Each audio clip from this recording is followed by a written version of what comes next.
สบายดีพ่อแม่พี่น้องสบายดีมื้อนี้มาพอกับเราสองคนอีกแล้วเนาะนางแล้วก็ไอ้หำ มื้อนี้สิพามากินข้าวแรงเนาะมื้อนี้เป็นวันหยุดเนาะวันอาทิตย์ฝนกระตกพร้อมพี่น้องสิพามากินข้าวแรงกินกับตำอันนี้ตำหมูยอใส่ข้าวปุ้นแล้วก็เขียบหมูแหน่เห็นบ่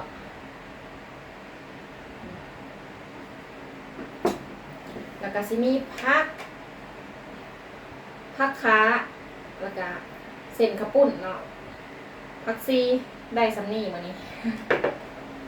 อันนี้ก็สิเป็นไก่ทอดหาดใหญ่แล้วก็แคบหมูเลยพี่น้องมาบาดนี้มาลงมือกันเลย มาลองกินข้าวแรงกันเด้อ แนะนำแล้วก็สิมากินได้บาด ครับหมูยอครับกินข้าวเหนียวเลยมาลงมือได้บาท กินเลยลงมือได้ เห็นพี่น้องเห็นอยู่บอกอะไรอ่ะเห็นอยู่บอกคอนเนี่ยใส่มือนำ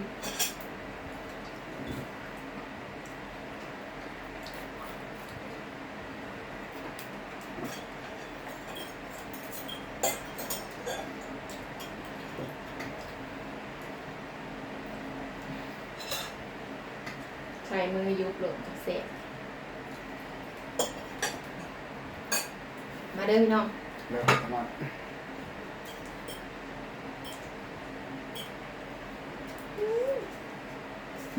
ใช่เกิดหมู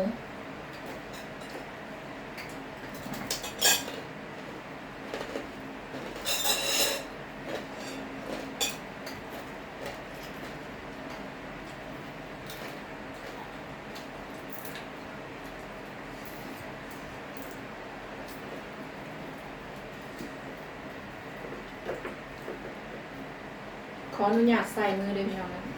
บัววากันเนาะถนัดแพ้ถนัดมัน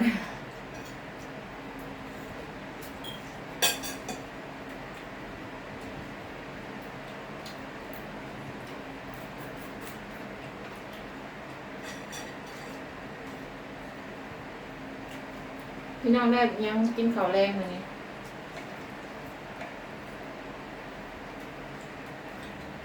คนกระตกลินเนาะไปบอก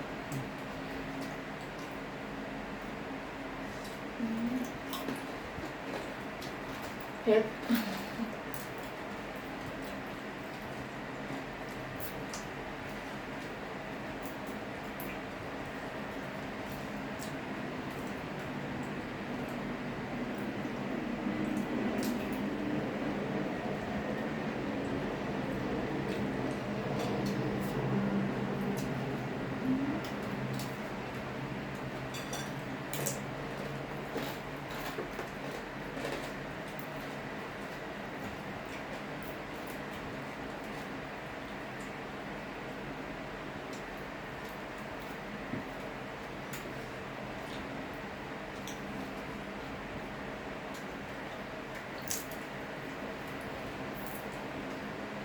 ผักเนี่ยเอาใส่ละลายแซ่บ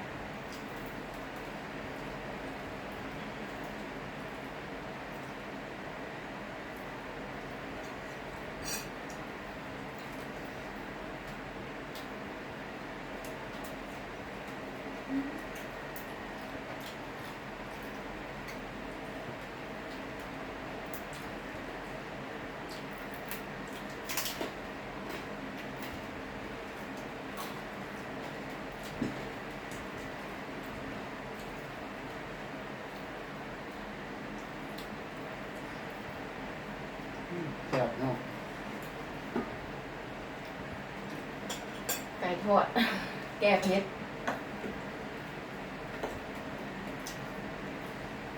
หมูยอ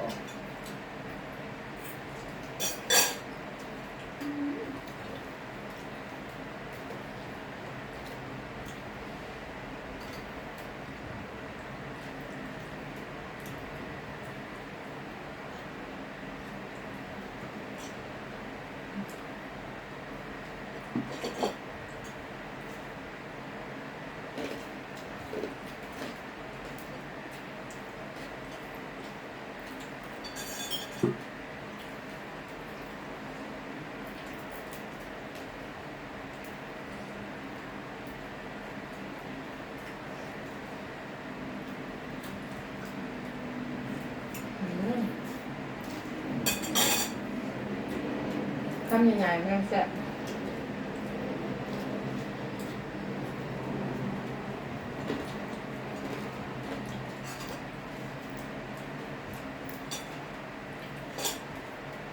ปลาเผ็ดค่ะ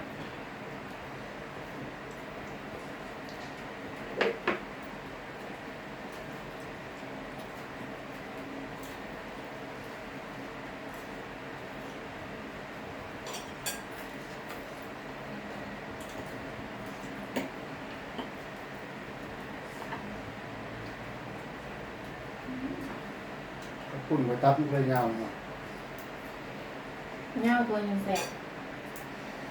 หมักเส้นเง่าๆกว่าก็หมักเส้นมวนๆ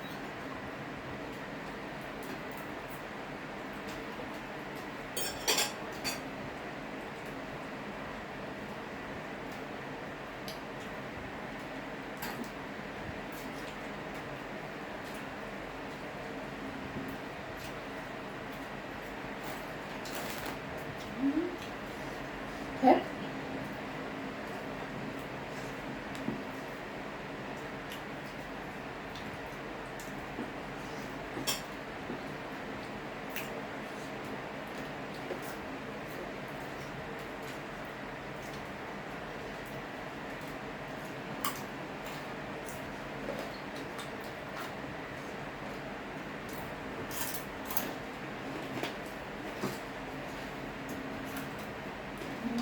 ขอเนี่ยหนามเผ็ด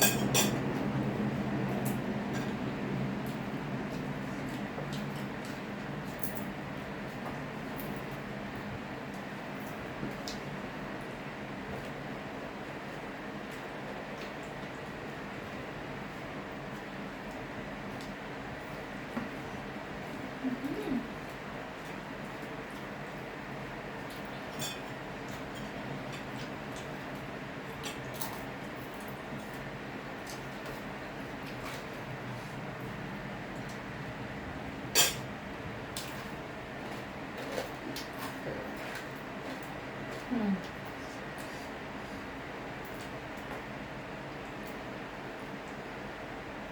ยกถึงโลกเนาะ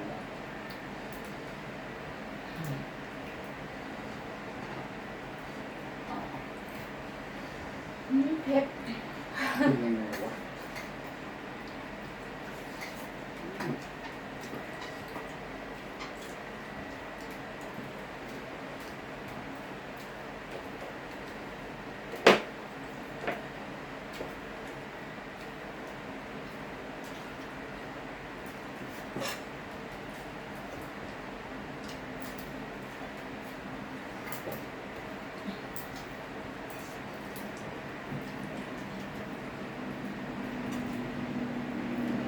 เผ็ด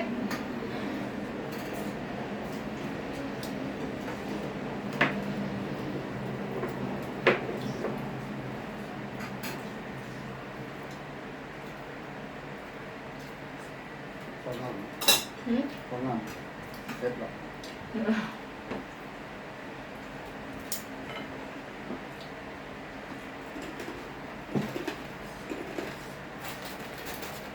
ป้าก็เผ็ดอี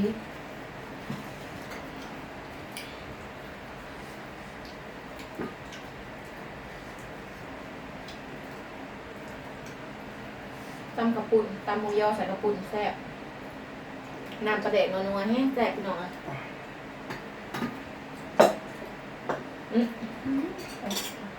ลนอีก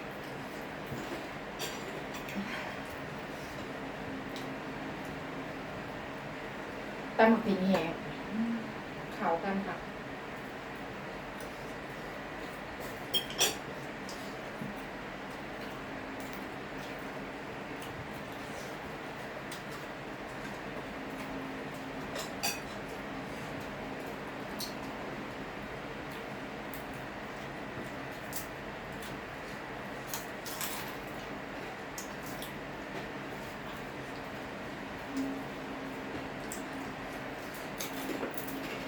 เอ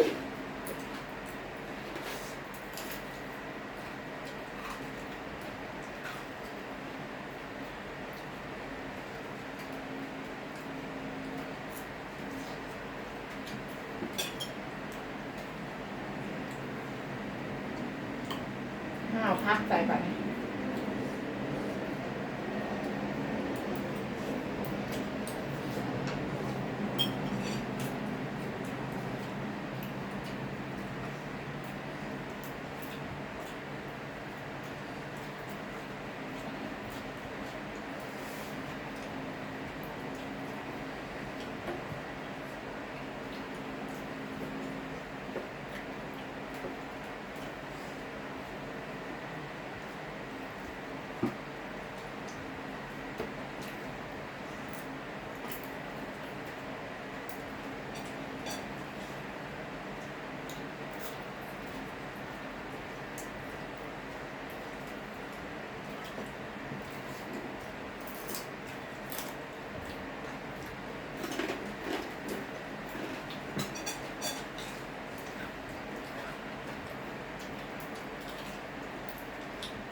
กินหมูปลาบัวเนี่ยว่าดีกว่า ก็ แสบจนหมูปากเหมือนบ่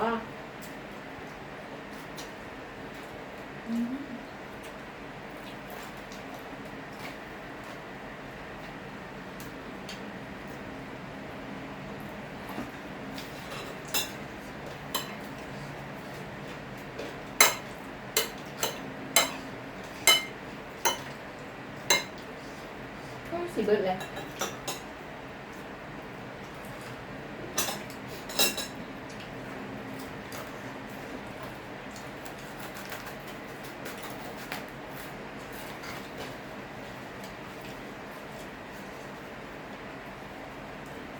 เส้นแกะเห็ด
เผ็ดเกินตาไหล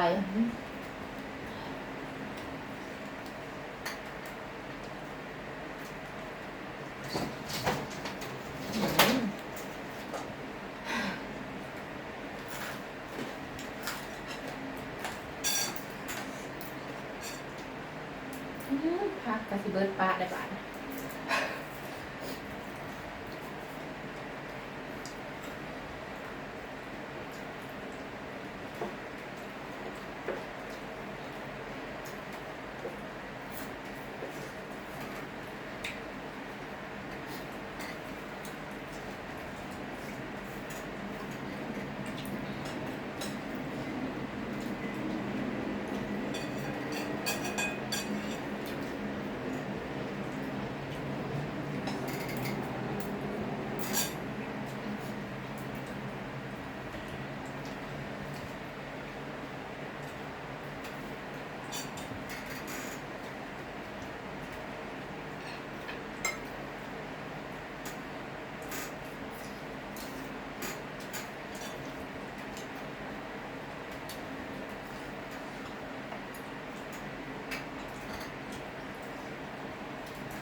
ตำเต็มจานจนสิเบิดนางหมักลายพี่น้องสมตำเนี่ยมากกินคู่มือก็ได้คู่ข้าก็ได้ขาดก็ได้อีหลีบอกกินมือเทนกับมือแรงมือเศร้านี่สิบ่ค่อยอยากปานใด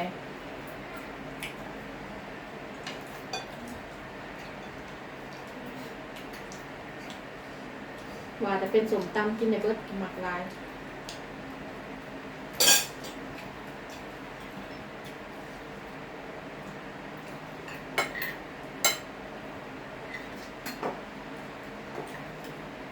เดี๋ยวมื้ออื่นสิมาอันกินตำหัวปีให้เบิ่งเลยพี่น้องมาเบิ่งกันว่าหัวปีกับน้ำปลาแตกสิเข้ากันอยู่บ่หัวปีอ่อนๆตำใส่น้ำปลาแดกนัวๆเนาะ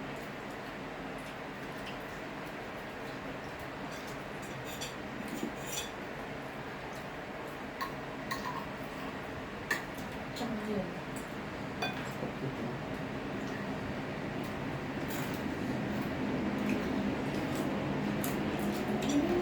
แห้ง